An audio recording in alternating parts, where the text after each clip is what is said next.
We're good to go? Great. I think we're good to go, guys. I'd just like to begin by acknowledging the traditional owners of the land on which we meet today, the Wurundjeri people of the Kulin Nation, and pay my respects to elders past and present. I also want to say thanks to our panellists for being here. We've got a really good diversity of voices here, all of you involved in the pill testing and harm reduction conversation in one way or another, and I'm really excited to see where we go today. I guess the kind of idea behind this conversation is to have a slightly more nuanced or thoughtful conversation than what you might typically see. And by way of introduction, I think we might just go around and let each of you kind of introduce yourselves and where you kind of fit into this space. So starting with you, Danny. So my name's Danny Hill. I'm the Secretary of the Victorian Ambulance Union. We represent over 4,200 paramedics and ambulance workers in Victoria. And unfortunately, drugs like MDMA, ecstasy, party drugs, form a lot of the bread and butter work that our members have to attend to, and it leads to occupational violence, it leads to crews being tied up and they should be out responding to other patients in the community, and unfortunately it leads to deaths and it leads to serious injury and serious harm to patients. And we just see that there's a better way to do it. We think there are other options out there, and we want to explore those and see them come into practice. Fiona? I'm Fiona Patten. I'm a Member of Parliament in Victoria and the leader of the Reason Party. And certainly either prior to going into politics and while in politics, I've been a campaigner around harm reduction and around drug law reform. And I initiated a drug law reform inquiry in 2016 that resulted in a large report. And most recently this year, I joined with the Greens in introducing a piece of legislation, a bill to legalise and regulate a trial of pill testing in Victoria. Gulliver? Yeah, my name's Gulliver McLean. I'm one of the leaders of Students for Sensible Drug Policy Australia, and I'm also helping to lead our Be Heard Not Harmed campaign, which is a youth-led campaign that started out for pill testing, but we're basically expanding it to be about all harm reduction, and we are a youth-led movement for harm reduction, and that's something that is pretty unique in the whole world, and it's something that I'm really, really proud to be able to get up here and get these opportunities to begin to represent a group of people that really hasn't ever really been given a proper voice. And I really just want to say from the outset that I'm just this is a new opportunity for young people in general, and I think that there needs to be more and more young people up here getting, there's different perspectives of young people that should be represented as well. Yeah. So that's something our organisation is really trying to do a lot more of, and expand it to more and more communities, and really building a large movement for, not just for pill testing, but for all of the harms of prohibition and ending those harms. Yeah, so we do that through policy change and through education, so educating our peers, and as well actually contributing to the research base for change. Okay. Monica? My name is Monica Barrat. I work at RMIT as a social scientist, a senior research fellow, and this area of festival safety as well as broader drug harm reduction, it's an area I've been working for a while now. I'm one of the Australian lead for the Global Drug Survey, where every year we sort of survey over 100,000 people around the world, but especially around 10,000 Australians about the drug use, and we try to use that information to create, say, the drug use materials for people. So those are available as well from the work that I've been doing. I've also been volunteering recently for the Loop Australia in their Victorian organising team, and the Loop Australia is an organisation that aims to conduct drug checking or pill testing in Australia. So I've certainly had an interest in this issue of pill testing a long time, and sort of going back into the 2000s when I think the issues were a little bit different in terms of the focus on adulterants, where now we're focusing on strong MDMA that's arising. So yeah, I'm really interested in the different modes of drug checking across the world. I've done a catalogue about that, which we can talk about, and really how we can, I guess, change this conversation from the sort of stalemate that we often get into. And Adriana? Hi, my name is Adriana Buccianti. How I came to be in this space is that my son died with an unintentional overdose in 2012 at Rainbow, and in the beginning I wanted everybody dead and everything else, and it's no secret that I was really quite an angry parent in the beginning. And then I spoke to Tim Harvey, who's in here today from the festival, and I decided that it was a much better option for me to channel my energy in trying to assist parents for them not to have to go through this heartache, and it is an ongoing heartache. Sorry, wasn't meant to do that today, but anyway, in 2015 I teamed up with Unharmed and to start pill testing around Australia, and that's the platform. Currently in the Change.org petition I have 127,000 signatures who have signed up and want me to take this issue forward, and I'm very committed in several issues. One of those is to drug checking, and I think it's very important. I think the conversation between parents and young people should certainly continue, and I think it needs to take it to another level. And I think that this gentleman, I read what he said, and I found that very interesting.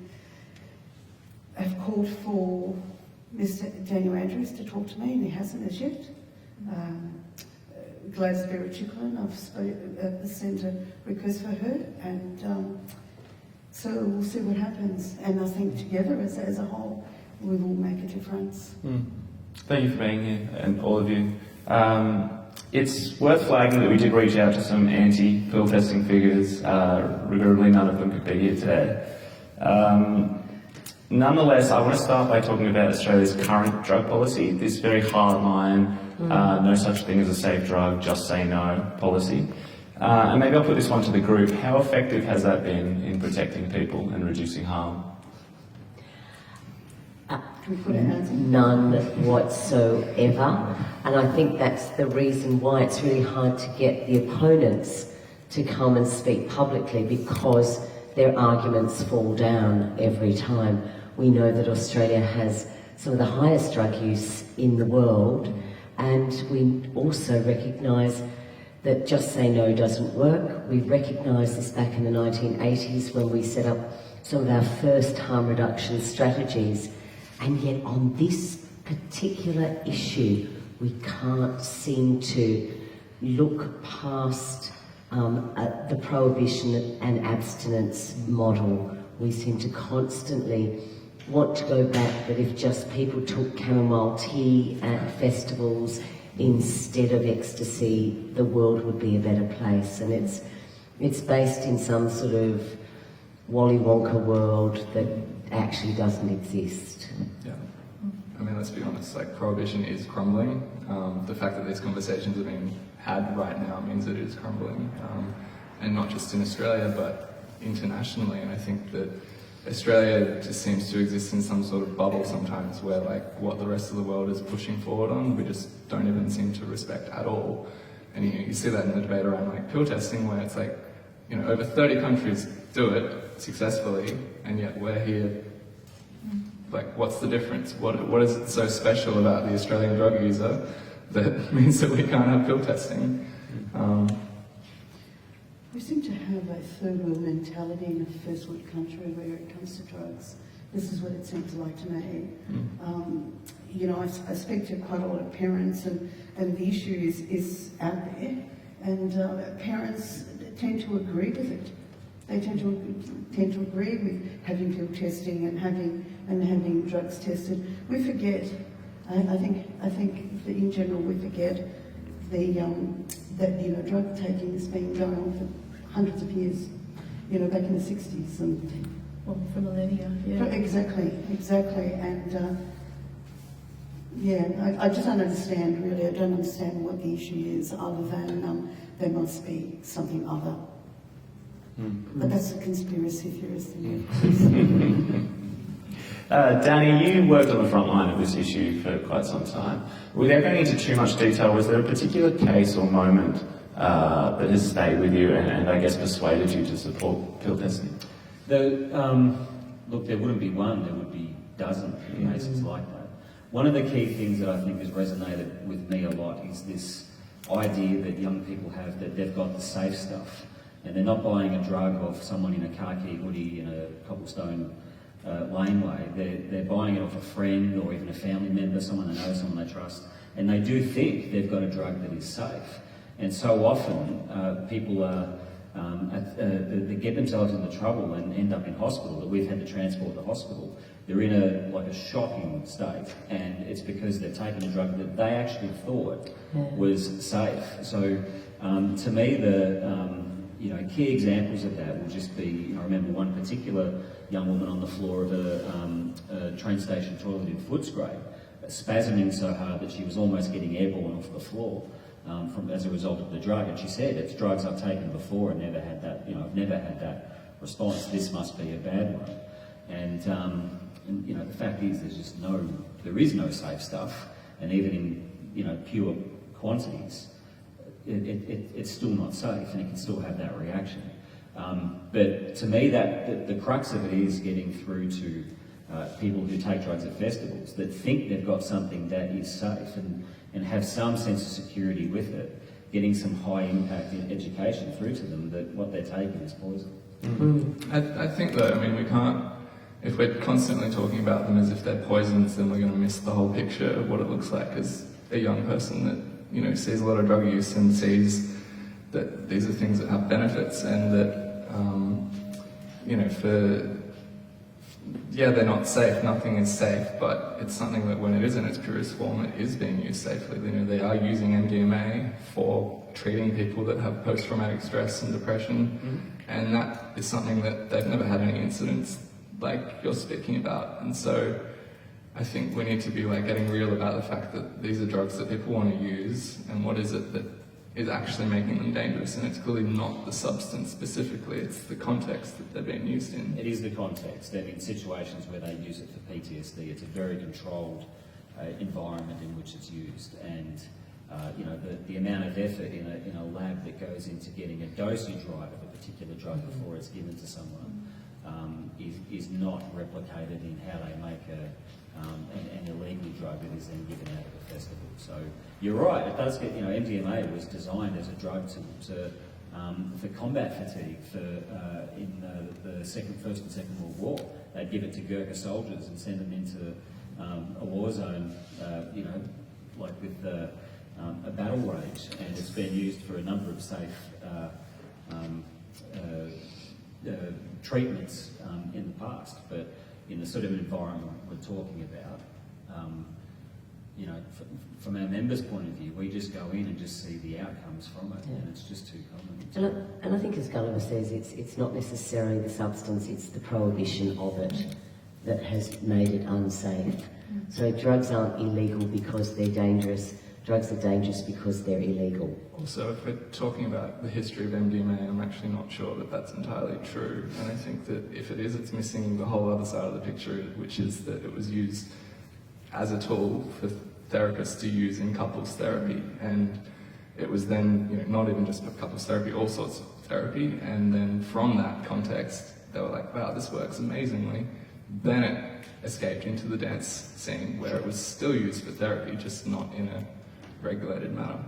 And it's only really been in this last 5 to 10 years, this psychedelic research renaissance, where people have started to use those back into the stage 2 and stage 3 trials of MDMA, which are going incredibly well from what we can see. And so we look to the future, we may see, I think it's quite likely, that we'll see an MDMA medicine in the next 5 years, licensed potentially in Australia, but first in the US. Oops. Potentially by 2021, the USA is going to have MDMA prescription for therapy, and I think Australia has not even begun having that conversation. So the difference between the discourses that are coming out of our governments in relation to this substance, MDMA, sort of like they're so juxtaposed. It's hard, and young people, everyone, you know, they know that. So it's hard to trust. It's the boy who cried wolf. How can we trust the government when we have all this information that this drug is not inherently a harmful substance? It can be harmful in its pure form, absolutely, in certain circumstances, and that's the information that, through a drug checking service, workers of that service can provide in a way that we think can help people. Danny, from what you've seen, has festival drug culture, I guess, more broadly, just youth drug culture, gotten better or worse? Look, I'd say it's gotten worse in that we're probably seeing a shift from the ambulance point of view and the work that paramedics go to. We're not in people's homes, so we don't know. But from the ambulance point of view, alcohol is still, the biggest cause of issues for our members, for paramedics that they would go to. But certainly, we're seeing like runs of this sort of work. I mean, we've had the heroin wave that is gone, and that's still there. That'll come and go from time to time. That sort of comes in waves, but MDMA would just normally be around specific events, and it's hard to predict whether it's getting better or getting worse. But I think we are getting a lot more serious effects as a result of it. We had a festival about a year ago where we had 9 ambulances had to be called to one festival for reactions to drugs that are taken, and I think at least 1 death had occurred off the back of that one. So, look, I think, from the members' point of view, they are seeing it getting worse, and certainly the reactions to it when they get to the case are getting far more aggressive and more dangerous for them. How do you think pill testing would influence those trends? Well, from my point of view, I think that the key thing that I still say is mixed for a lot of drug users is this misinformation where they do believe they're taking something that is safe, and they're just wrong. And I don't think the ways we've tried to educate people, drugs are illegal, mate, drugs are bad, don't take drugs, as Fiona said, it just hasn't worked. What has been used in England, about 2 years ago, there was a trial that they used in England where they used some high impact education to get out quite quickly as drugs were tested by the police. It was those drugs that were tested by, after the police had confiscated them, and then information sent out to the revellers and festival goers that this drug is out there and it's safe, and they found that people were actually getting rid of them, and it actually stopped at a number of deaths as a result of it. What we've suggested is that, partly to move the debate along as well politically, but also as a midpoint, is to the drugs that are confiscated by police, it's those drugs that are actually tested. And then we use electronic means, digital media, social media, electronic billboards, text messaging. We have that technology now with things like thunderstorm asthma. People will get a text message saying that, that there's a likelihood of thunderstorm asthma or that kind of event. And we get that out at the festival to say this particular drug, and they are common drugs that are passed around. That particular drug does contain rat poison, does contain strychnine, or something like that in real time. Hopefully they get that message before they take it. And I think, Monica and I have spoken about this, I'm sure we've all spoken about this, of not letting the perfect get in the way of the good. But what we do know about drug checking and pill testing is that the checking's one thing, but that one-on-one intervention, conversation, that's where the magic happens. And that's where drug checking is so fruitful in keeping people safe. The machine that goes ping is very interesting and great to bring people in, but that conversation about what else are you taking? Are you on any other medication? Have you had alcohol today? Are you planning to use other substances this evening? Or it's that conversation. And, I think early warning and all of these things are a step in the right direction. And certainly when we did the drug law reform report, we got the politicians to that point, and we got consensus of a back of house testing and early warning. But we haven't even got the government to get it to that point at the moment, which is really disappointing in 2019. Well, that one-on-one contact you talk about was part of the beauty of the safe injecting, the medical That's supervised injecting. exactly. Has been part of the success is actually that patient contact. So I agree that that's the gold standard. But sadly, I think we don't have the. I think we need to see. I think governments need to have deaths occur before they're prepared to move on it. Unfortunately. I mean, we had another death just Recently, a few days ago of Yeah. a man who lived in Shepparton. You know, maybe the death was in New South Wales, but the man But himself it was was a Victorian. Victorian. The family was Victorian, That's right. and you know, the response to that, you know, leaves a lot to be desired.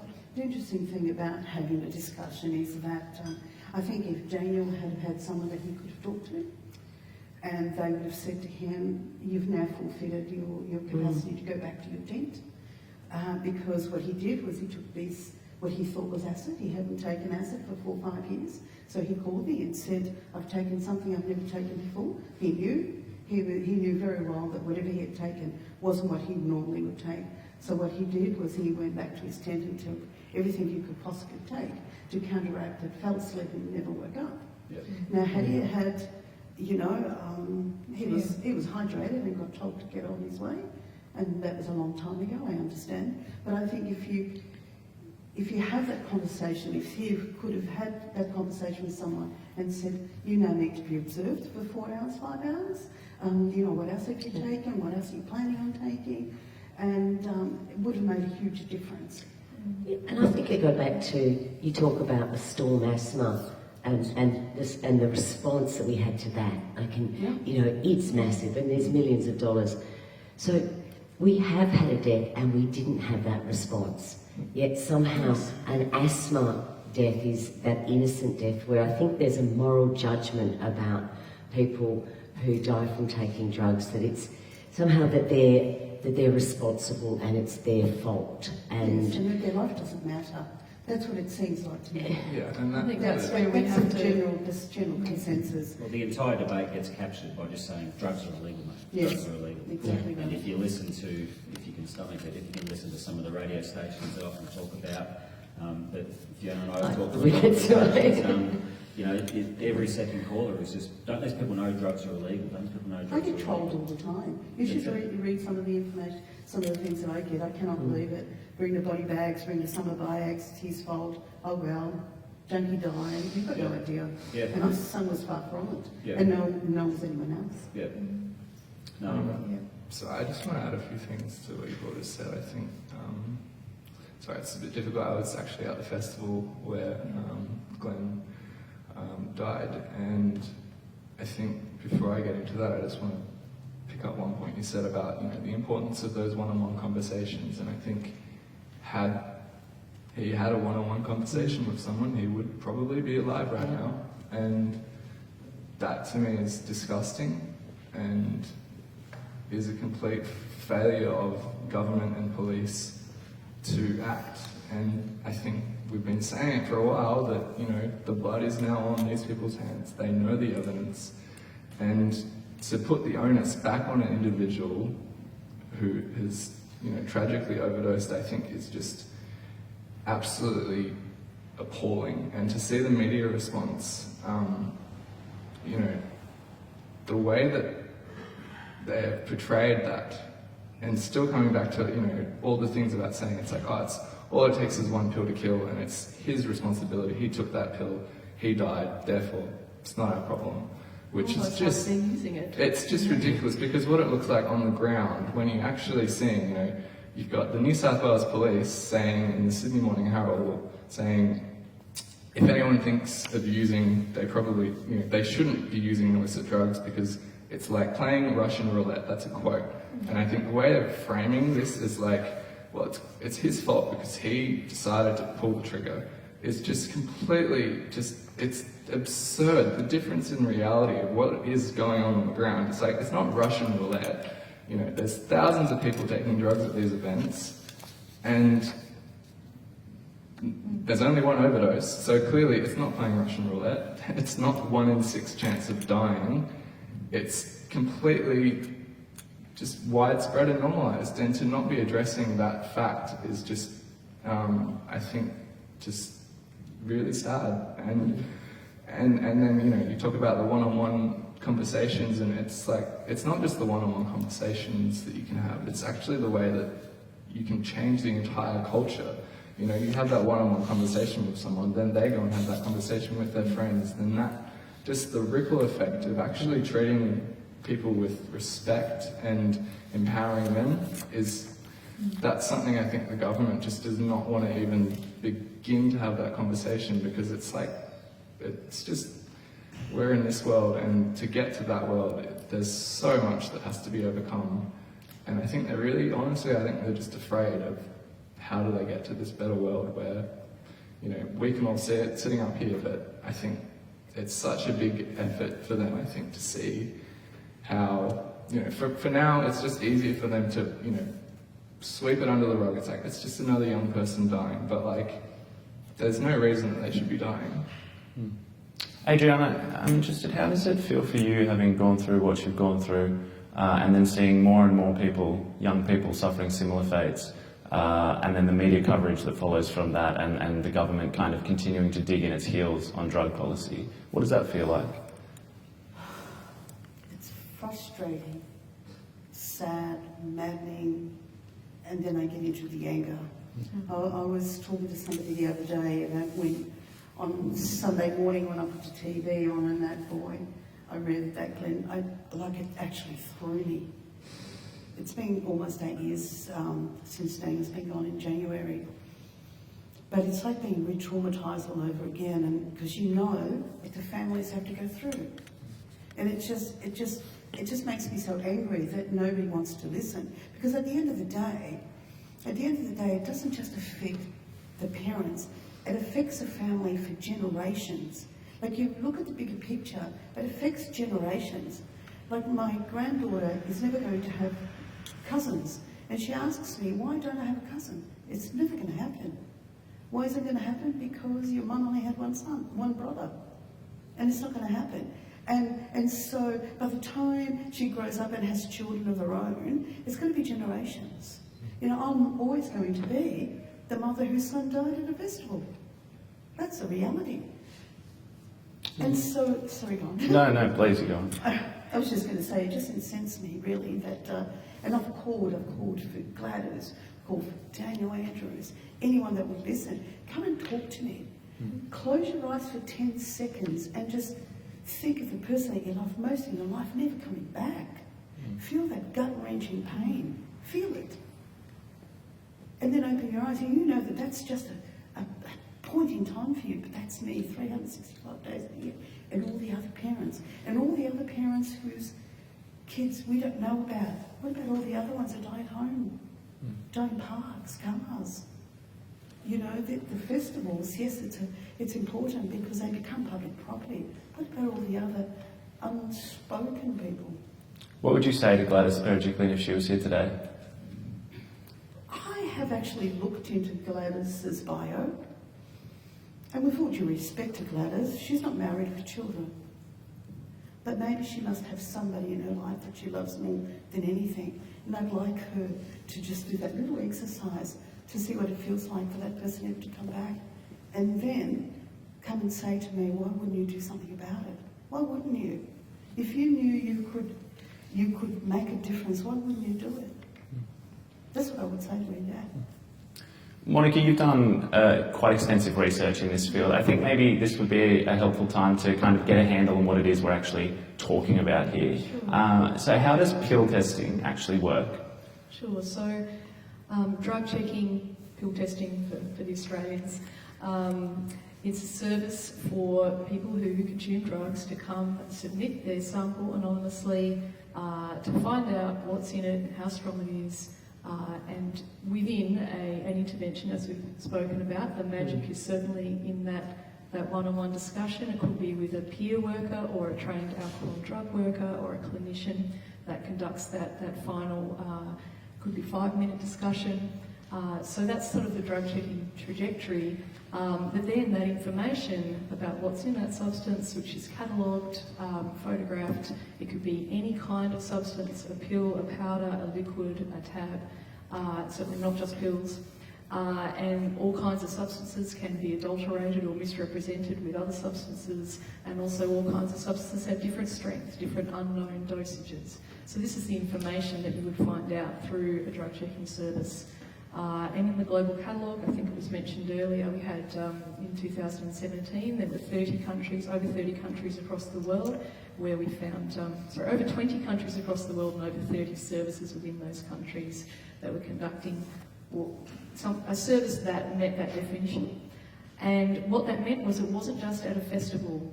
These sorts of services could be in an office environment, certainly in the Netherlands, they have them all around and they're not at festivals, so people can go in an urban setting and have this consultation, submit their drugs, find out what's in them, how strong they are, and some information to help them make more informed decisions about their drug use.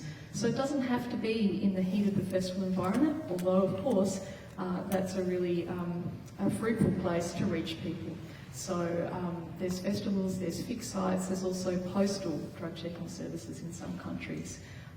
So that doesn't involve that interaction, but it can involve information through textual information going to that person, or even an exchange with them virtually. So there's a wide range of, services that we would call drug checking. And I guess a common criticism that people kind of trot out towards pill testing is that it's only there to pick up impurities, and yet, as we've touched on, pure MDMA is a leading cause of drug-related deaths. We saw that in the toxicology results from the recent New South Wales coronial inquest. How does the pill testing service and technology work in situations where someone has a pure pill, but it's an extremely high dose of MDMA? Well, that's where I think it's really important, especially as we're starting to set up drug checking in Australia, and we have had 2 trials here. But as we further set that up to have a more continuous and available service, hopefully multiple kinds of services across the country, that we have at least semi-quantitative, if not fully quantitative testing. So that means that if someone comes in with a substance, they don't just find out what's in it, but they also find out how strong it is. It doesn't have to be at the total, one or, it doesn't have to be 251 or 250 milligrams. All we really want to know is it approximately this much? Because that's going to make a huge difference to the information that the person then takes from the service. So yes, it is an issue if someone comes in, they find out they've got MDMA, which was what they thought they had, and if they don't go away with some good information about the issues they need to consider with MDMA, if they go away thinking, right, that's safe, good, then that is a problem. So I take that criticism very seriously, that others, opponents of this service say, it will say it's safe. Well, every drug checking service person I've ever talked to says the first thing they say is that this service does the opposite, because it takes off the layer of secrecy from what's in your drugs. So for most people, that means discovering much more about the possible risks that they encounter, that they could encounter, and how they might change that and make it safer for them. Yeah, and as well, it's not even just about single substances purity, it's about what drugs that they're potentially going to be mixing with that. And you've seen that over the last week. We don't know yet 100% what's caused the last overdose, but potentially it's not from impure or too pure MDMA, it's from potentially mixing it with other substances such as cocaine and GHB, and that's something where, to mix those 3 drugs and what else that happened we don't know necessarily, but to mix those is something that if you had a conversation with a health worker about what the specific risks of doing that were, then there's no way you'd do it. And I think that it's about what is it in the culture of Australia's drug using culture and alcohol using culture, what is it that makes us think that we can do it safely? And to take those risks, it's not on an individual, that's something that our entire culture has got this, I think it's a, kind of reckless bravado that you think that you can take whatever you want and it's not going to have any consequences. And I think we really need to be having a much more balanced conversation where we're talking about, yes, these things can have massive benefits, they can really help you grow as a person and have, enjoy connecting with others. But if we're not also talking about how, hey, this can really, really, really cause you harm, and how this can really cause collateral damage and really hurt your family, and not even just family, the people that have responded to the overdose, you know, the first responders, the friends that were at that festival, they are, you know, devastated. And, I'm friends with someone that was a first responder, and I know that they're going through, you know, a lot of suffering over this, and you don't really get to hear about that side of things. I'm sure, you know, Danny has, you know, got similar stories of the impact this has on, like, the people that are there to look after people, and it's just, like, painful to see, you know, people crying over something that's entirely preventable is just painful. And there was a comment on social media last week around this, kind of saying, oh, well, drug checking wouldn't have helped because it was all about polydrug use. And this was where, yes, it's frustrating because I think there is, like exactly what your question said, there is this idea about that's all that it does, because it's about finding out what's in the drugs and telling the person that that's it. And it seems like you mentioned, you know, where is the magic? It's in that interaction, and it's bringing people in, and it's sort of providing a reason why someone who wouldn't normally spend that time to come in and then find out that extra information. And also it kind of sends a message that we care. That's the other thing. You know, we care about you. We want to provide as much as we can for you, and that's important for everyone. I think we took I took a bunch of politicians to a festival in England, and it was awkward, you know. There were chinos and polo shirts, and they can't dance, can they? However, they were so taken, and it was so interesting seeing that interaction. So yes, we saw how the substances were tested, we saw quantity testing, but we saw young people just sucking up the information that they were receiving, information that they had never received before, information about whether they were on some other medication, whether it might be an antidepressant, and the effect that other drugs may have on that. And you know, I mean, sadly, despite that, and the politicians witnessed that firsthand, and they saw kids for 15 minutes hearing about drugs that they had taken probably for some time in their lives without knowing all of these details. That was amazing. Sadly, the politicians couldn't quite bring themselves to recognise that in the report, but that conversation with someone who was about to take drugs and treating it as a health issue, treating it as the fact that we care whether you live or die, the same as with the injecting room, that's what this is about. That's a message. The message is coming around by the inaction shows me a subliminal message of we don't give a crap. Excuse my language. Yeah. That's exactly right. The message is we just don't care. You know, your collateral damage in the story. And yet we're going to put Danny's team in there on overtime. That's right. You know, at the pointy end. It's again, you know, it's the ambulance at the bottom of the cliff, not the fence at the top. And those illicit, like, I mean, you probably know the stats, but the call-outs for ambulance for illicit drug use, at least in Victoria, is increasing across the board, across the state. It's increasing everywhere, so clearly whatever the approach has been over the last few years is just not working. No question, and at times a lot of the cases that paramedics attend are actually in the days after a festival, when someone has taken a number of drugs over a couple of days, and even might take other drugs to try to bring themselves down, so they polypharm and they're up and down. But again, it's, you know, they don't know how to do it safely, and you know, I would say there is no way to do it safely, but often that is where some of the overdoses occur in the days and weeks after, as people, you know, try to manage their come down out of their high. Danny, what are some of the kind of potential risks involved in, I guess, polydrug use, but also taking a high purity substance? What are some of the common dangers that people run into? Look, drugs like MDMA, they increase like the naturally occurring drugs that are already in your body. like adrenaline and serotonin and dopamine. It causes a massive amount of those to be released.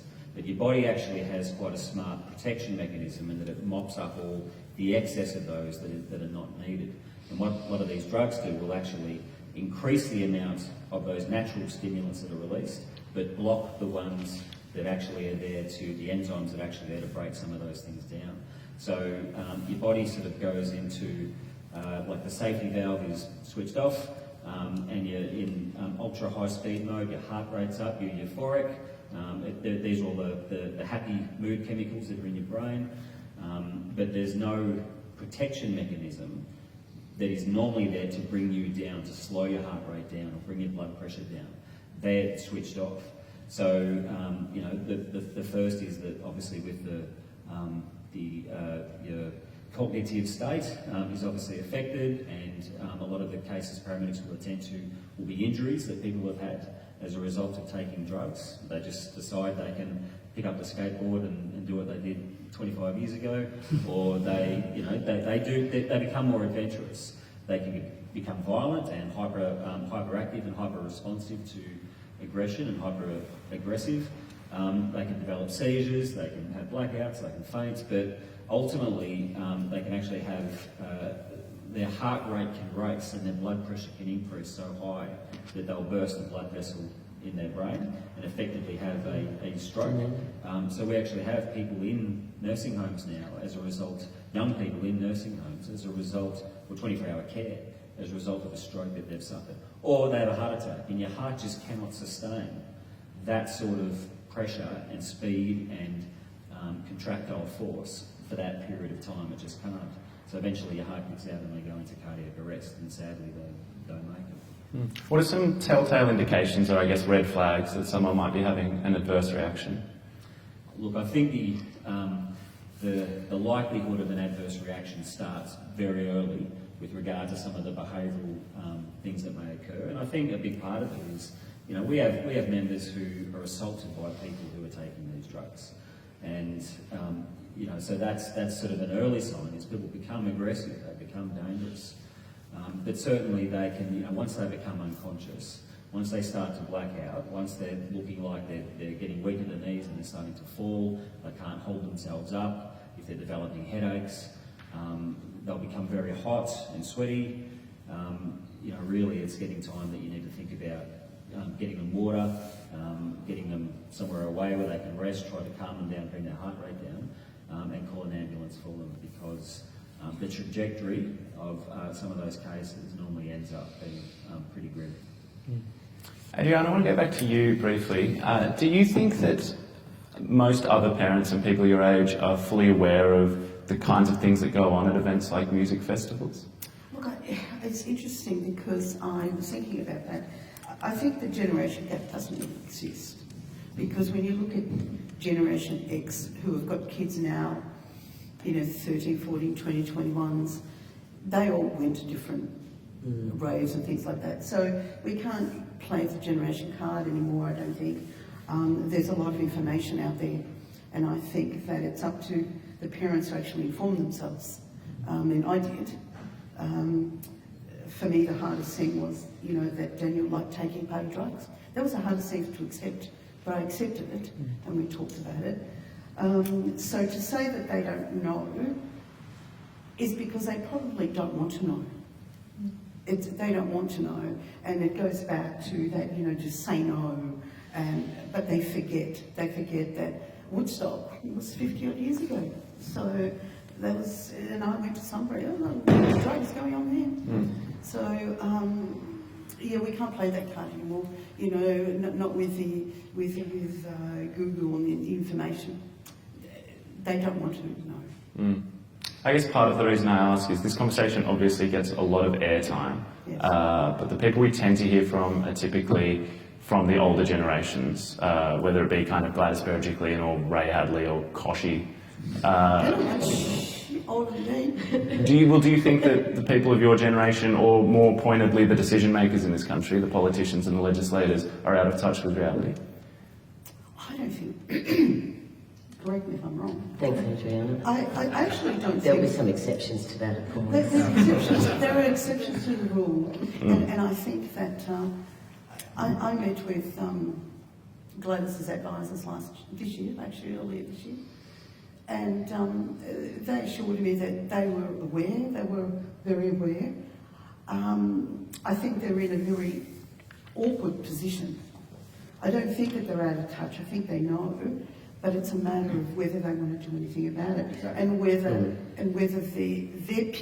their peers are happy to go along. I think that when it comes to Mr. Daniel Andrews, who says he's the most progressive Premier, Labor leader, well, nah, it's not doing anything about it. I think you have to, one of them has to step up and say, enough is enough, this is what I'm going to do, and if I don't get elected, well, bad luck. But I'm doing something about it. So I don't think they're out of touch, they don't want to be in touch. Gulliver, do you see it as a problem that this discussion is often so dominated by older voices? I mean, do we need to hear more young voices in this conversation, essentially? Yes. Yes. No question.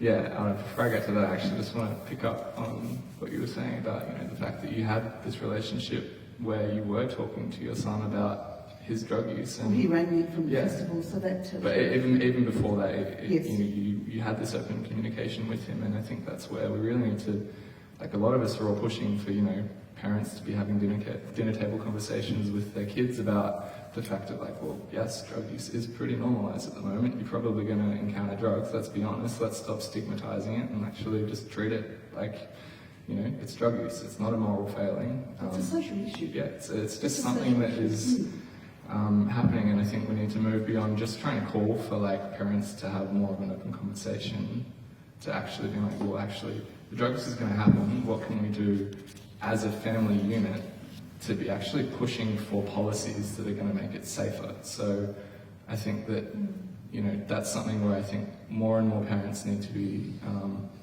not just leaving this to be a young person's issue. It shouldn't just be us protesting this kind of stuff. It should be whole families getting together and saying, this is crap, like, let's change the laws. I agree with you completely. I agree with you completely, because as I said, it doesn't didn't affect me or my daughter, it affected my brother, my sister-in-law, their friends, and we need to normalise it. That's the issue. The conversation I used to have with Daniel was, okay, so when he rang me and told me he'd taken acid, my response to him was, you've taken this before, so what did we do? You went to see somebody, you got hydrated, you calmed down, but he kept repeating, but you don't know, I've never taken this before. This is not what it was. This is not what I signed up. So he knew that the horse had bolted, and of course, had he have had that conversation, had he gone to someone and they would have said that, they would have said, well, you have to stay, like they do in hospitals. I'm a social worker in a hospital, so I know. You've got to be under observation for 4 hours, and maybe he would have had somebody, a peer, to talk to him, that sort of thing. Will pill testing encourage more people to take drugs? Oh God, hell no. Let's just look at the evidence for once. All the evidence says that it doesn't increase use, where it's being used internationally. It's not. You can look at Alison Ritter's research, and I think, in my opinion, it's the wrong question to even be asking, because if you keep treating it like, even the question itself is like, oh, is it going to increase use? That's just positioning drug use as something that's bad in the first place, and it's like, it's not. It's something that happens, and it's something that, even if more people were using, would that mean that we still shouldn't be implementing these policies? And it's about making it safer for everyone that's using, and the more people are using and the more services we're providing, the more people are educated, the more the culture actually changes to encourage responsible use and respecting these drugs, then I think that's a much better question to be asking than like, oh, is it going to increase use? Actually, you hit the nail on the head, because this is what they do for alcohol, responsible use of alcohol. Yeah. And that's one of the worst drugs of all. Yeah. So if they can use that, why can't they do the same? Well, this all goes back to prohibition. Exactly right. And I think not even just prohibition. I think, as someone that I've done a lot of, campaigning for like ending prohibition, I think we really need to look at the fact that the drugs that we do have that are legal, alcohol and tobacco, we do a really terrible job of managing, and we don't have good, like, norms and skillful use in our culture. Like, we actually really suck at using drugs, and I think that's where it's really tricky as someone that I am actually advocating for policies to be changed that would make these safer, and maybe it would increase use, but the whole point is actually saying that it doesn't really matter how many people are using, it's actually how they're using, and we don't manage alcohol correctly, and so it's really hard for me to actually make all these calls for policy changes if we can't even get alcohol right. And I think that there's so much that we can be doing to change our alcohol culture that is just being completely stifled by the alcohol industry. And I take a slightly different view on that I think we are doing some good work, and we are seeing less, particularly in younger people, we're seeing them use alcohol less frequently, start using alcohol at a later rate. When you look at our tobacco rates, we're seeing through regulation, taxation, legislation, and public health and education, we are seeing a decline in the use. And I think, if you use that model, and if we keep saying we'll treat drug use as a health issue, not as a criminal one.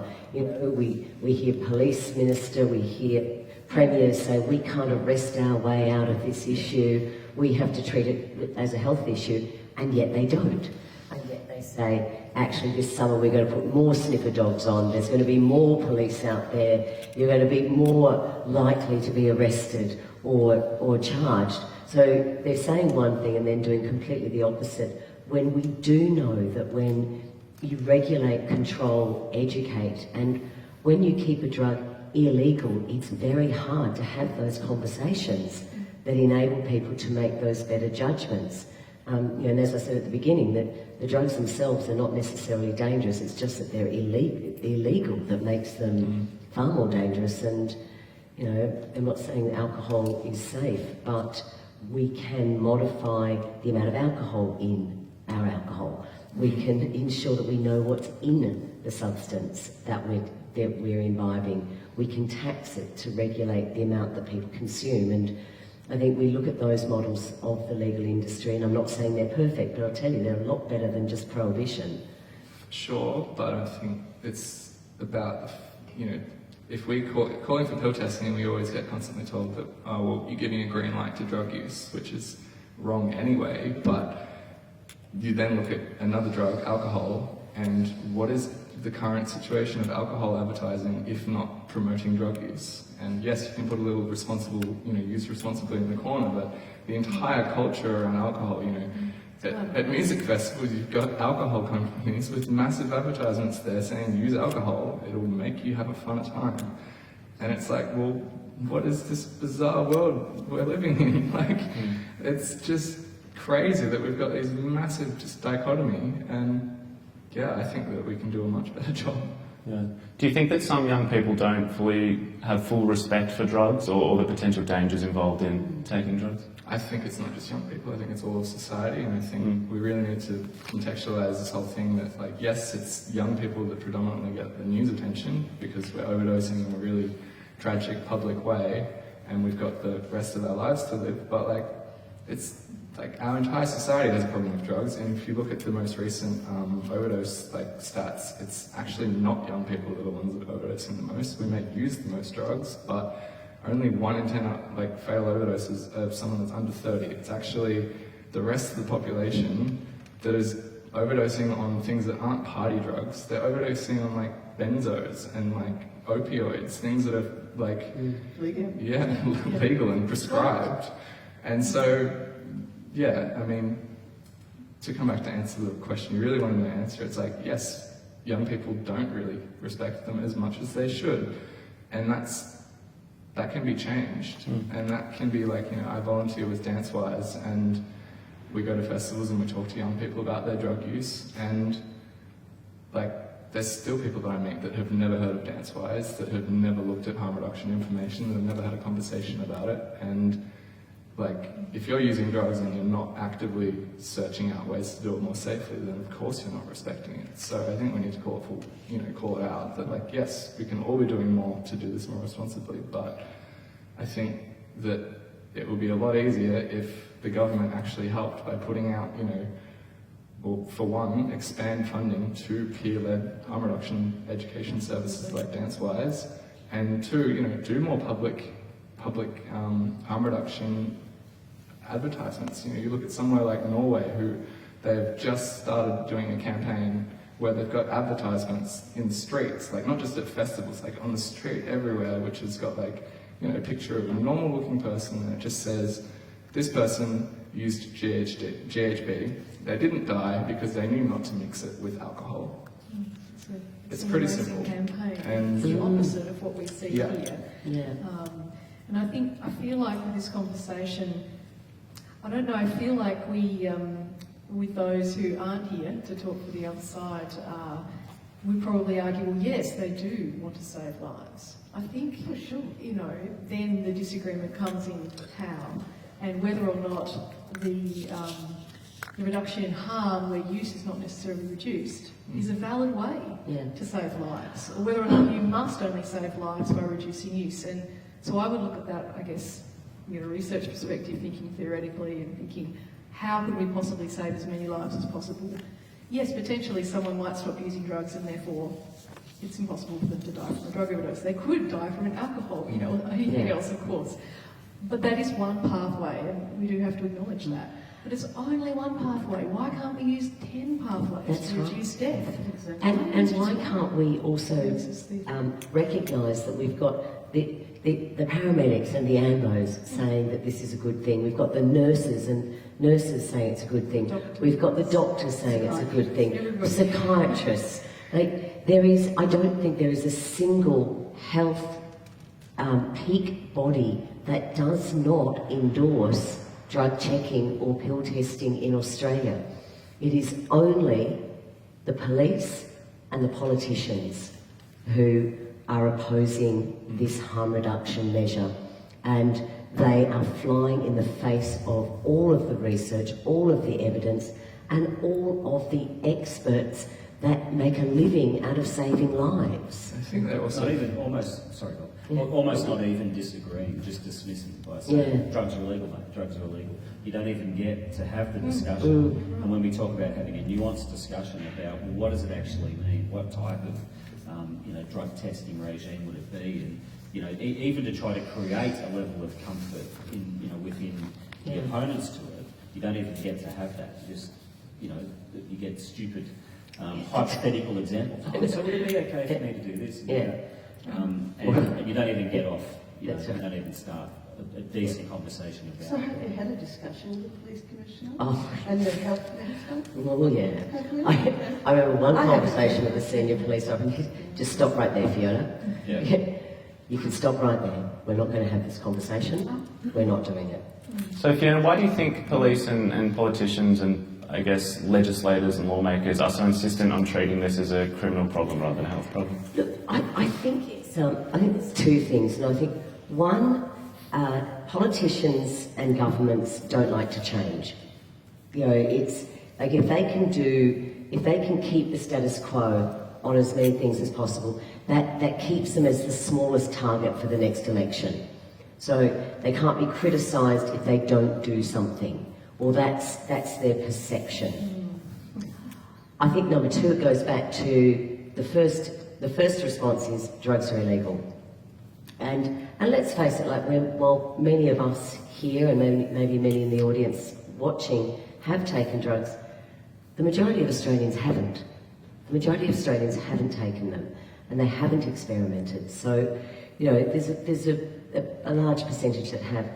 So the idea that this using an illicit drug should be treated as a health issue is is foreign and it's abstract. And I think where you look at the countries where they have said that drug use is a health issue and they have decriminalised the use of drugs, and it's bizarre that it's still it's a crime to put something into your own body, but where they have recognised that shouldn't be a crime, their response to drug education is far better. Danny, what would be the best way to treat this as a health problem? I think it's a combination of all of those things, and to defend the police, the emergency services is a very peculiar sort of area to work in, with a combination of very high pressure factors that cause you to, have to, take a worst case scenario sort of approach to almost every case that you go to, every job that you go to. So a lot of that, I think, is obviously feeding the police attitude towards it, because, with what they deal with when it comes to drugs, is such a negative area for them to get into, such a taboo area, I suppose, for them to get into. And to a degree, it's very hard for a lot of our members too. We have a lot of members who don't agree with the idea of pill testing. Not all paramedics do. Our state council voted in favour of pill testing, but not every paramedic does, because their experience with that has been a really nasty and even violent one at times. But certainly, we just have to look around, and there's fantastic research into what does work. Look around the world and say what does work. And we saw that with the medically supervised injecting facility. It was just a no-brainer. But the problem we have politically is that you have to get politicians to agree to something, you almost have to paint a very clear pathway to it. And they have to think in, the law and order topic, sadly, just overarches a lot of this. And people think about what political damage is going to be done to me if I don't come across as strong on law and order. So that is a factor that that stops progress in this area. And unfortunately, what were the names you gave before? Ray Hadley and Koshy. You know what I mean? So much of the debate comes from. I think I'm older than Koshy. So much of the debate just comes from. He's that. actually pro-progressive, though. Yeah. Well, there was a presenter the other day on one of the radio programs, and someone said to him, "Have you never been touched by drugs? Have you never known anyone who's been under the effect of drugs?" And this person said, "No, never, not ever." And we all know, well, of course he knows people who've been affected on drugs. He just doesn't know that they've taken drugs. You know what I mean? Everyone knows someone who takes drugs, whether they know they do or don't. But with They've the never been attitude to the they birdcage at the Melbourne Cup. Or Yeah. press band. Oh, yeah, that's right. exactly right, yeah. They would never communicate that to those people because they know those attitudes. So it needs to be a nuanced conversation, it needs to be backed by research, backed by science. We have to have some boldness there politically, but unfortunately politically with the safe injecting room, it took 32 deaths over a period of years before action. And this is what I come back to my point earlier, that sometimes governments won't react until they see deaths occur.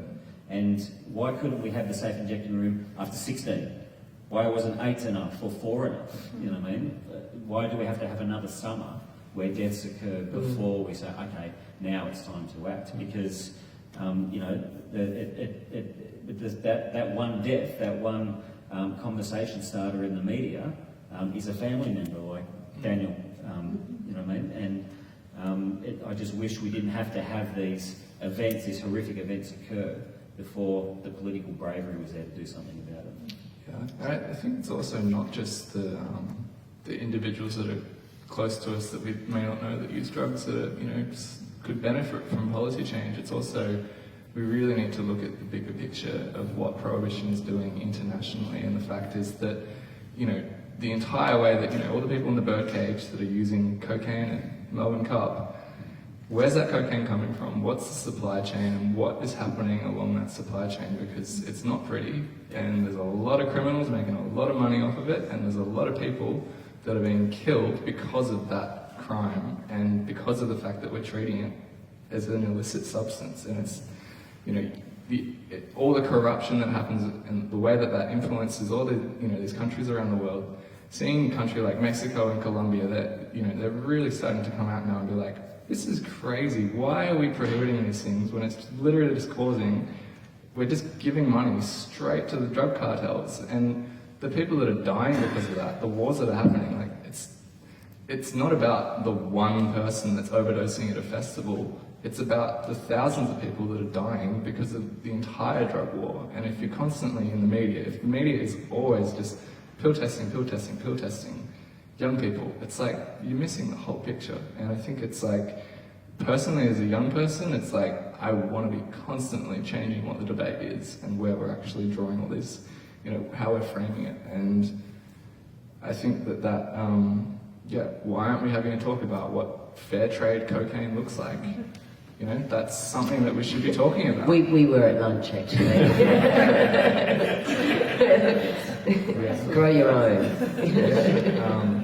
Sadly, it's the people it's the, when you say before, should more young people be engaging in the debate, I agree with you.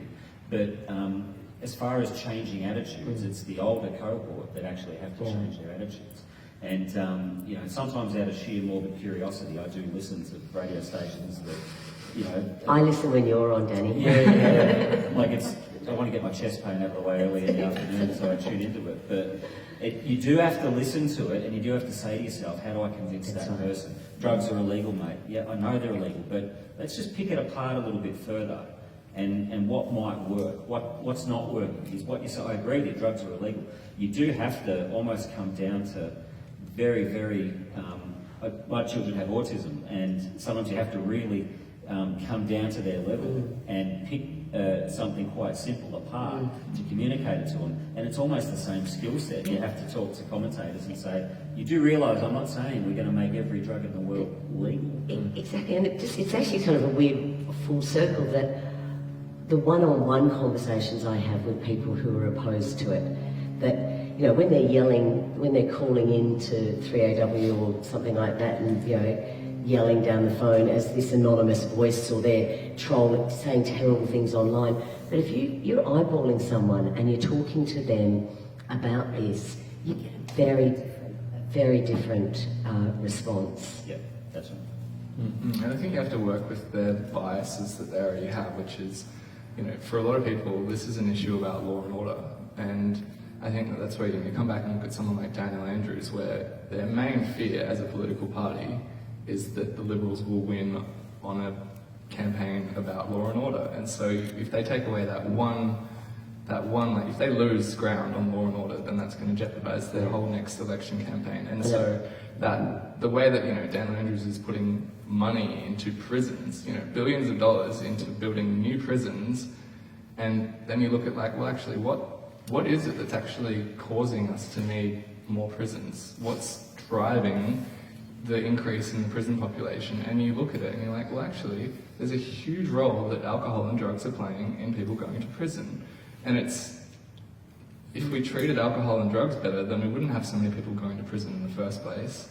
So, you know, I think it's that something where, like, if Labor kind of, you know, and I'm sure that someone in the health department knows that, so it's really, I think they just don't have the confidence to realise that they could be leading on this issue in a completely new way, and not just like getting rid of the law and order thing and like neutralising it, actually coming out and looking even better than ever. I think it's also a responsibility for all of us to be calling in to threat to those commercial stations, to be writing to the Herald Sun, to be putting that other view, because, you know, I know that I somehow recognise that I live sometimes in a bubble of people who agree with me, and it's about poking outside that bubble, and it is about putting that other view into the Herald Sun, into, you know, Neil Mitchell or Ray Hadley or whoever it might be. We've got to be proactive in providing that other voice and having that conversation, and that will give our politicians some confidence and possibly some courage to listen, because they know the research, they understand, for them to say, all right, it's, you know, there are people out there who want to see change. So do you think this conversation is a little too cloistered or kind of siloed at the moment, Fiona? I think we do need to, you know, you know, you see commercial stations do it. You saw Current Affair has been out there doing things on this. The conversation is going out there, but I do quite often, and you know, looking at this room today or looking at many of the audiences where we speak about this, we're preaching to the converted. We're not going out, we're not getting that voice out to Hillsong. You can get up on stage at Hillsong. You burst into flames if you walked in there. Hey, mate, I'm an atheist, I know that's not going to happen. But no, I agree. I think that sometimes the debate is cloistered, and I do think it is about us taking it out there. So it is about taking it up to the Herald Sun, it is about taking it up to Alan Jones or all of those other people who are not listening to the evidence and just like the sound of their own bubble. We need to be bursting their bubble with our bubble. No, it doesn't you may never convince those people. You may never convince those people. No. But it's not about them. It's about the people listening and tuning in. That's right. The same as in the online debate. You're never going to... The troll, they're done. You're not going to convince the troll. But the people who watch you respond to it with a sound argument, a reasonable argument, when people say, let's arrest the way out of it, you say back to them, can you imagine the size of a prison we would have to build to house every person who takes drugs in Victoria? How big would that prison have to be, and how much of your taxes would it cost to set it up? It's not possible. You couldn't do it. More people under 30 smoke cannabis than they do tobacco currently in Australia. And, you know, yet cannabis is illegal. Yeah. So are we going to lock all of them up? And if we're not, then what are you going to do? Perhaps the idea is to get all the cannabis smokers to go to Bowen Prison and stand in line or circle around. It's a good idea. They lock me up, I'm sorry. I like that. Might steal that idea. Yeah, that's one approach. So the New South Wales coroner recently followed up on their inquiry into drug-related deaths at music festivals. Among their recommendations, they suggested that pill testing be implemented and that sniffer dogs be phased out. The state government essentially rejected those suggestions. Fiona, what is the point if we're not going to take, for example, the coroner's recommendations? And aren't we undermining this whole harm minimisation conversation if we're rejecting the advice of experts? We are absolutely undermining harm minimisation, and you know, and I kind of go back to the asthma circumstances where we look at harm minimisation there. We look at the ways to protect people in, you know, certain weather conditions where they may have an adverse reaction, and that's harm minimisation, that's harm reduction. And the fact that we ignore the coroner, and we ignored the coroner for a supervised injecting room in Victoria for decades. We had 4 coroner's reports recommending a supervised injecting room, and it was only, as Danny said, it was only after 30 deaths that we finally agreed to it. I am ashamed of my colleagues who ignore the evidence of a coroner, who ignore the evidence of people like Monica, who ignore the evidence of all of the experts in this area, and you know, we regularly admonish them. In fact, last week we had a debate about sniffer dogs, and you know, it was ridiculous what the government was saying about, oh no, we're not that bad in Victoria. I mean, we're not as bad as New South Wales. You know, that's their response to sniffer dogs is, well, we're not the worst, so we'll just continue with poor behaviour and, you know, practices that all the evidence shows us makes things more dangerous than less dangerous. So obviously a lot of people want to see pill testing happen now, or yesterday, really. Monica, is the technology there yet? Is it on-site pill testing sophisticated and accurate enough, I guess, to properly inform people on how harmful this drug is going to be? I mean, we've been doing this for a long time globally, so yes, the technology is available. There's many different options. The stuff that I have seen, though, is that there are a lot of advances in this kind of technology. It moves very quickly, as with all kinds of technology. So even if there are difficulties with one particular machine doing a particular thing, Yeah, there's going to be changes over time. So I guess so a case in point is if we want to make sure we can say test for purity, then we have to have a particular set up to do that. If we want to make sure we can test for drugs that are potent at a very low level, so only a very small amount of that drug can still have a very strong effect, then some of our machines can't really cope with that. But how you deal with that is you have multiple different methods operating at the same time. So if you have 4 or 5 different options available to you as a drug checking service, then you're able to triage, and your chemist can sit there and say, well, okay, in this situation we need to make sure it goes through this pathway, and that's how we get around some of the limitations of machine A versus machine B. But you know, some of the most exciting things I've seen, like some technology happening in Canada at the moment, where they have a new machine that they haven't really tested in the wild yet, but they're looking at sort of how in the lab they're able to look at quantification, full, absolutely everything that's there, even if it's in a small amount, as well as not taking very long, because that's a big problem. If you've got a machine that takes 15 minutes, 30 minutes, well, that makes it very hard to sort of work on the ground. And then also not requiring any of the drug itself. So being able to just sort of, you know, the machine looks at the drug and then you take the drug away.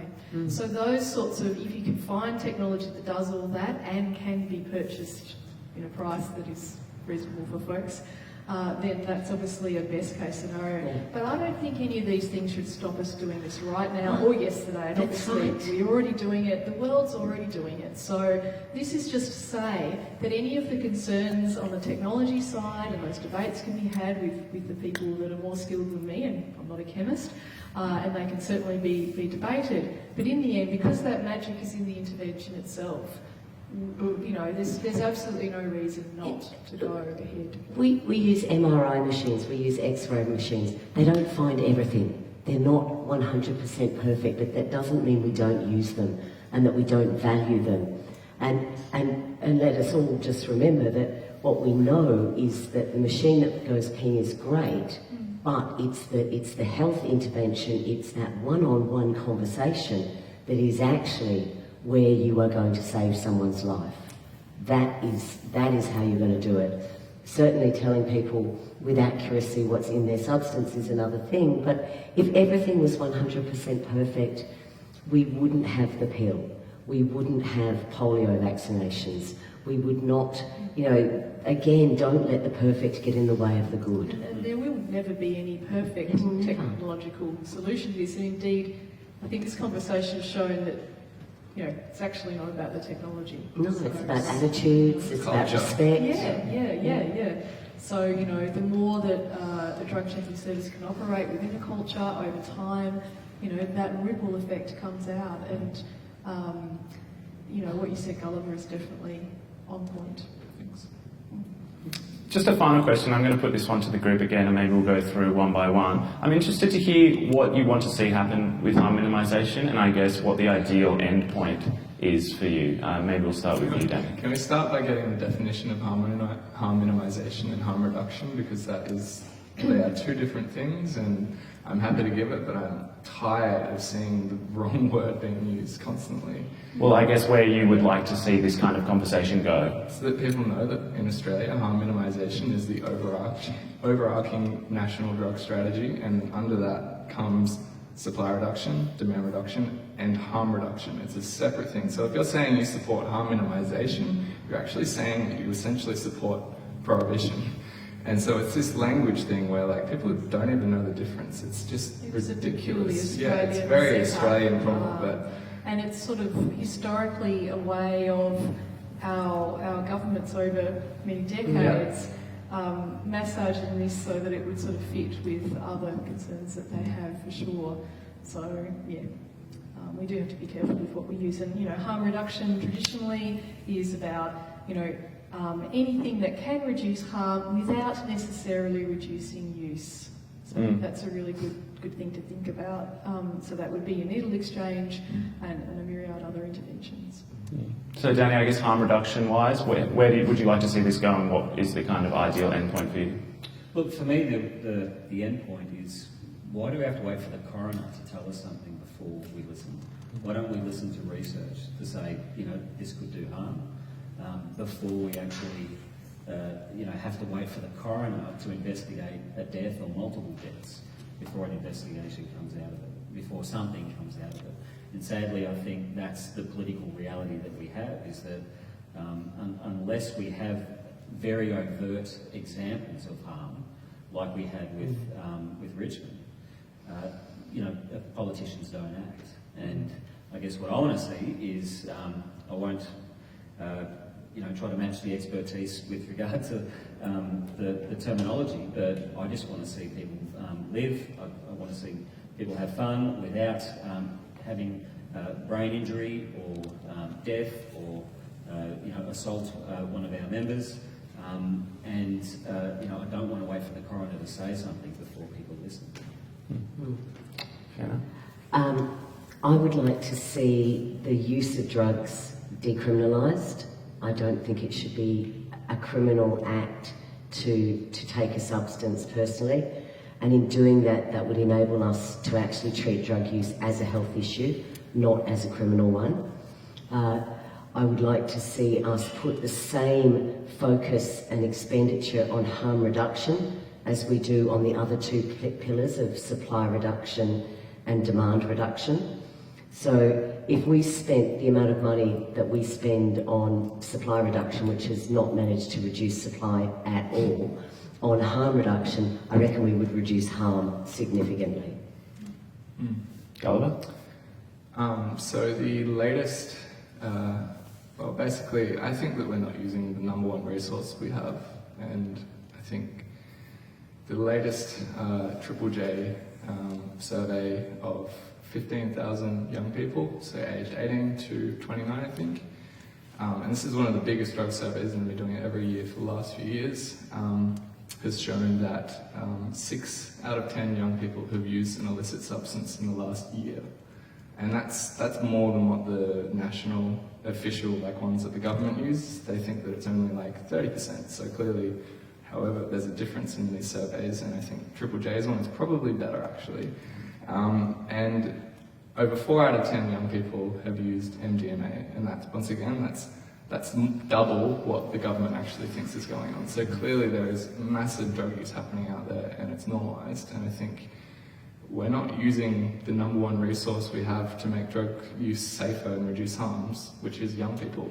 The people closest to the problem are closest to the solution, and at the moment, we're it, and we're not getting much money, and I'd love people to donate to us, and I'd love people to volunteer, go to BeHeardNotHarmed.com/volunteer or donate, and I think that's something we can do as a community, but it's also something that I think these experts and this government and everyone that is trying to make this problem better really, really needs to actually start supporting us and just trust that we actually do know what's going on out there, and that we do have a really good idea of what the solutions can be.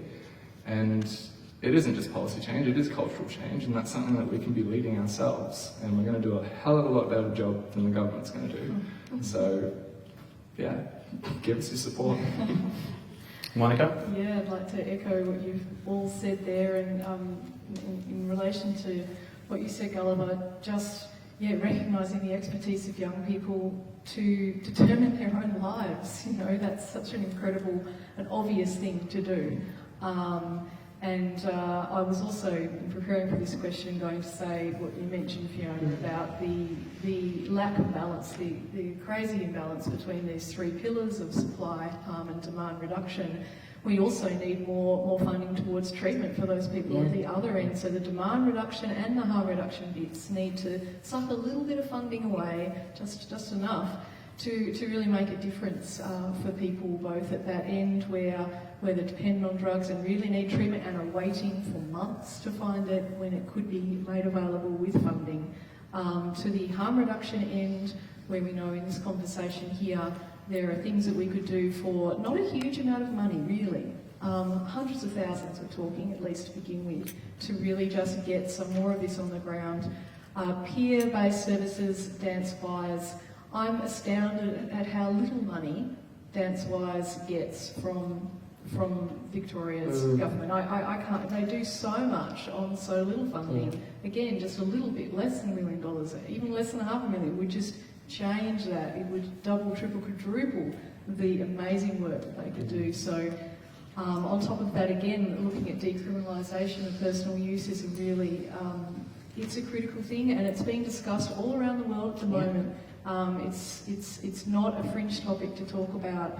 The change that would make to those conversations we talked about having between children and their parents, if there was a reduction in stigma, which could be brought about in some ways by decriminalising personal use, I think would have massive effects in so many different ways, not just on the lives of those people that are being arrested for personal use, but also on those conversations being more possible to have once you start to bring that topic out of the darkness and into the light. Let's get rid of the criminalisation so that we can actually talk openly about it, and then look into discussing the benefits, putting more money into researching things that will actually show us how to use these more safely and actually get the opportunities from these drugs. And, you know, the only research that's happening in Australia at the moment that's looking into like the actual benefits of any of the drugs that people are using at parties is it's research into magic mushrooms and psilocybin therapy for people who have end-of-life anxiety. That's at St. Vincent's. So people that are dying are getting access to the same things that people are using at parties, and everyone's all just seeking therapy. And I think that that's where the conversation is headed. And we should probably hurry up and start having that conversation, and let's just decriminalise now and start having that much bigger conversation. Adriana?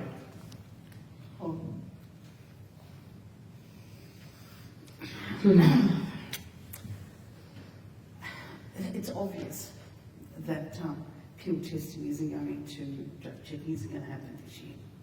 It's obvious that it's not going to happen next year. Only by the fact that the government is just being just refuses to act. But in a short term, I agree with the whole panel. However, I think that what you could do is, rather than have drug checking, because obviously we're not going to do that, have stations saying, come talk about your drugs and get that data.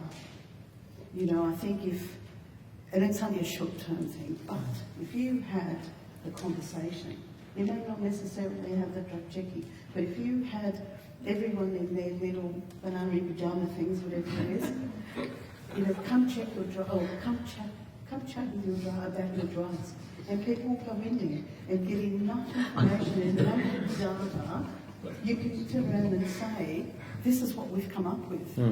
Because what we need to do is we need to act now. Like, decriminalisation is going to take time. All that stuff is going to take time. For me, it's about, if I was a parent of a young person today, I would be scared to death. I would be going to the festival with them. I'd be standing in line, waiting to see Like any cool mum would do. I swear to you, they would be in the... do you want to strip search my kid? I'm going with you. That's what I would be doing. But so what do you do with the short term? I know you're asking for a long-term answer, but the short term is you have these little stations, come talk to me about your drugs. They can't do anything. You're not breaking the law, you're giving people information, and you're empowering people. And so you get that data, and then you can go, look. Absolutely. I think sorry, did you have something to... No, that's it. Great, thanks. I think we have maybe 5 or 10 minutes for some audience questions. Before we do, I just wanted to thank you all again for being a part of this. It's been a really kind of fascinating conversation, and I really do appreciate it, so thank you. Do we have any questions from the audience for the panellists? Yep. First, thanks everyone. Super interesting, great chat. I reckon what was an interesting thread between everything you all said was this push to get inside the other bubble, as you said, and try to convince other people with those viewpoints to step over their bias and see the issue in a different light. And it seems to me a lot of people who are against things like pill testing view it through this very like neoliberal lens. If you take drugs and you overdose or die, you are individually culpable because it was your decision and you put it in your body. But as you were saying, the issue is not isolated. It affects families, it affects people who work in the public health sector. It's so much more widespread than naysayers, the ones who say no, it just stops being individual and ends there, would like to think. So how do you reframe the discourse to get what you want done so that people view it through that lens, particularly those with the viewpoint that are, all the way on the other side of the room?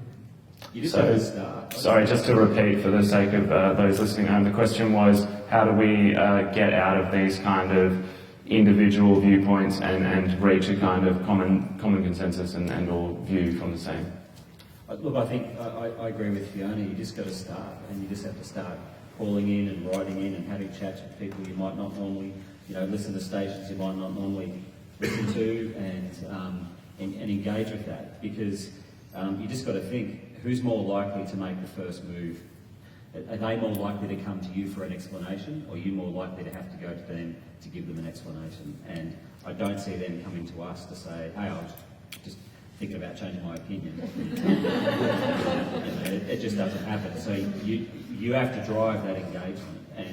And really, you can't, the debate is out there, but it's dominated by so much negative and senseless sort of commentary that drugs are illegal, mate. And I think it takes you guys and us to make the first step to go to them and to start just trying to drive through the message. I mean, it is what you mentioned, Fiona, and I think you both mentioned the sort of different reaction to something that's considered not a choice. So, asthma happening in the way that it has with the different weather events that we've had. I also thought about fire and the way that Victoria especially has been affected in the last 10 years since Black Saturday, and the sorts of money and time that have been put into trying to work out warning systems for fire. And I know, drugs and fire are not the same, it's not sort of something that spreads, but it is something that could have an early warning system. It could, people get affected by fire affects whole communities. I don't know, is there some way of using analogies, I guess, to get to your question, as to how to bridge that gap to something someone can understand or maybe appreciate? The technology's there so that if there's a fire at a festival, they can text message everyone to say there's a fire approaching. They have that technology. That's right, we saw it at Rainbow But if they know there's a pill being passed around that has, an ultra high quantity or is laced with something, we don't have the ability to send everyone who's at that festival a text message saying there's this particular pill that's being passed around. Do you know the one thing that had just occurred to me regarding the fires and so forth? It's the trauma that's affected, that the families are affected. Like I was at Parliament last year, whenever it was, 450 candles. That's each individual plus family that gets trauma and will be traumatised for generations to come. And that's the sort of language that we should be explaining to them. Do you realise you're going to have a whole bunch of traumatised people, generation after generation? And we've seen, I'm a mental health clinician, I've seen people at the unit who came out of the 2009 fires and so forth, but no one talks about the trauma that's inflicted on us and our family members and friends and teachers, first responders, dance-wise, all of those people. And that's what we need to bring across. It's the trauma that's created. So, does government want a whole bunch of people that are traumatised on value? And will that reach, Will you vote these people back in? Well, if something is considered to be self-inflicted or like living in a fire-prone area. Well, this is true. People have gone back make and choices to live in fire-prone areas, and they know that, and they have fire plans, and things go wrong. It's tragic, but there is an element of responsibility. I'd like to make a sort of a positive comment on this, that in the Legislative Council in Victoria, you have 8 politicians out of 40 so you do the maths on that, 20%, have come out publicly supporting pill testing. We have had, and I might even be wrong, it may even be 9, we have had one member of the opposition from the Liberal Party who has come out and said, I want to know more about pill testing. We had a pill testing demonstration at Parliament, and we had, there would have been at least a dozen MPs and probably 24 MP representatives in there finding out more. So there is an underlying, we are changing, we are having an effect. It is becoming more positive. We haven't reached that tipping point, but we're getting there. And I think we're having, even the Herald Sun is having, we are occasionally seeing a different conversation in the Herald Sun around pill testing. I talked to Neil Mitchell on 3AW, or even Tom Elliott in the afternoon. There's a softening even in theirs because they can't ignore the coroner, they can't ignore the AMA, they can't ignore the paramedics, and the smart ones are starting to realise that. So I think we've made progress. Unfortunately, for those of us who we're not only impatient, but for those of us who do not want to see another death this summer, it's not going to come fast enough.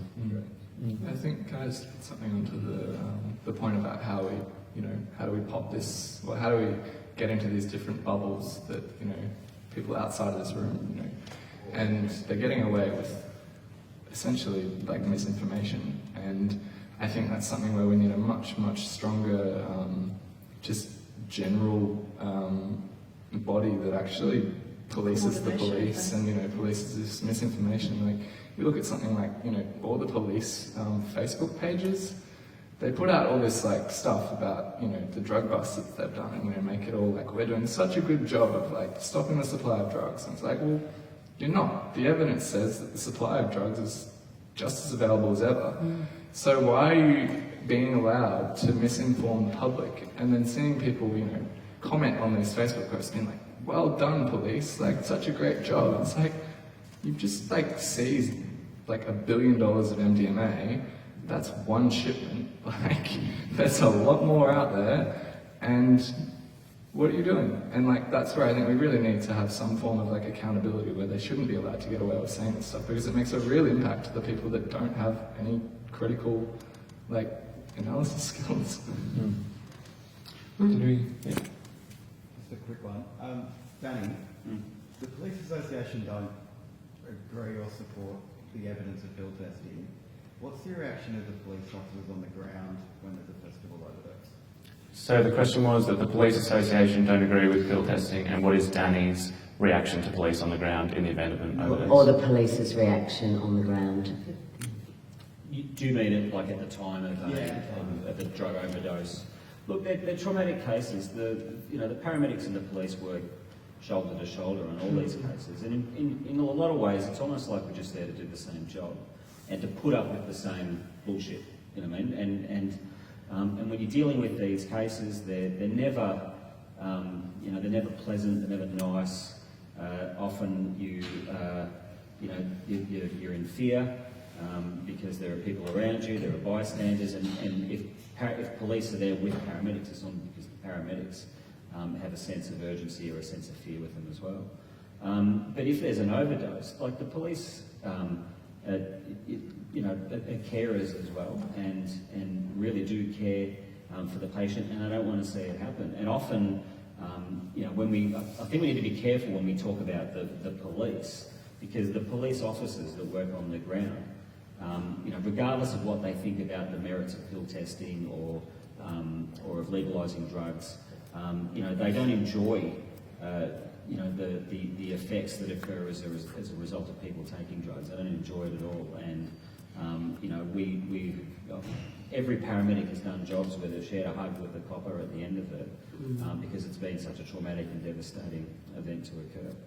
I have to be honest and say that when the police came to see me, some initially was from Melbourne and the others were from Ballarat, and they were very empathetic. Yeah. They were so empathetic. Absolutely. It's a them. really hard job.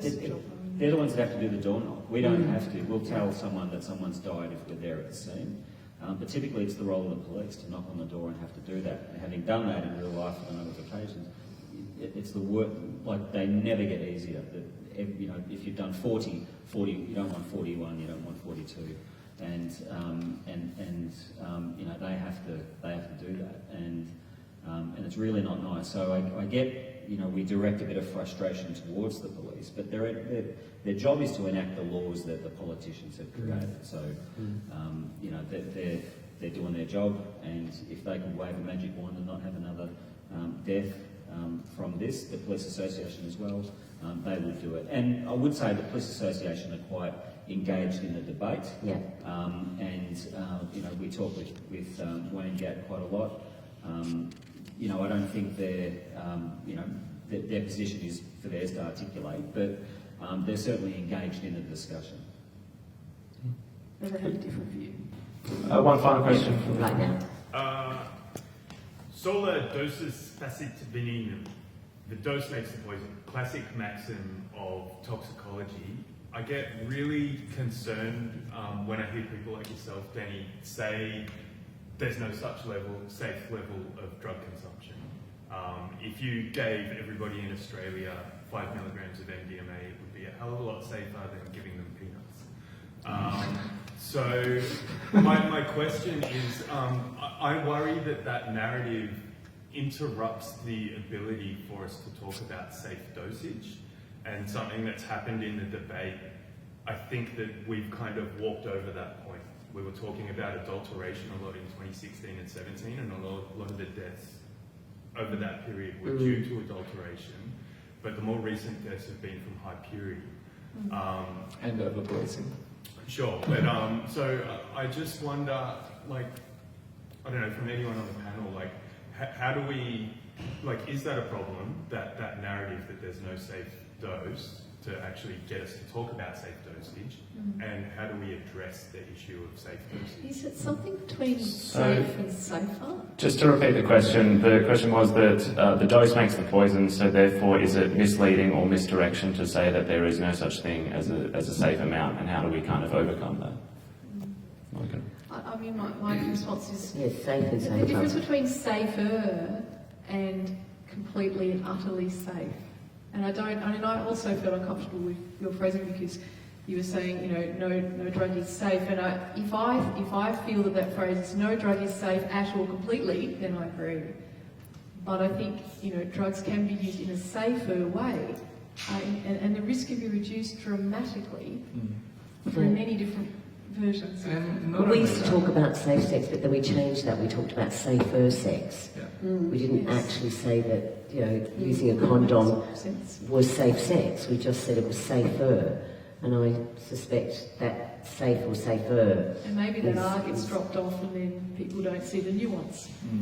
But I think as well we need to look at the broader context once again, and that is that it's actually not drug use that's the leading cause of harm for young people, it's loneliness and suicide, and like what we've got here is a drug, MDMA and other drugs too, that, you know, whether you want to accept it or not, it's helping young people connect with one another, and we all yearn for that connection, and this drug is really, you know, you talk about safety, it's like, well, maybe for some people it is actually safer for them to use a drug that's going to help them connect with their friends and work through whatever shit they've got going on in their lives than to not use it.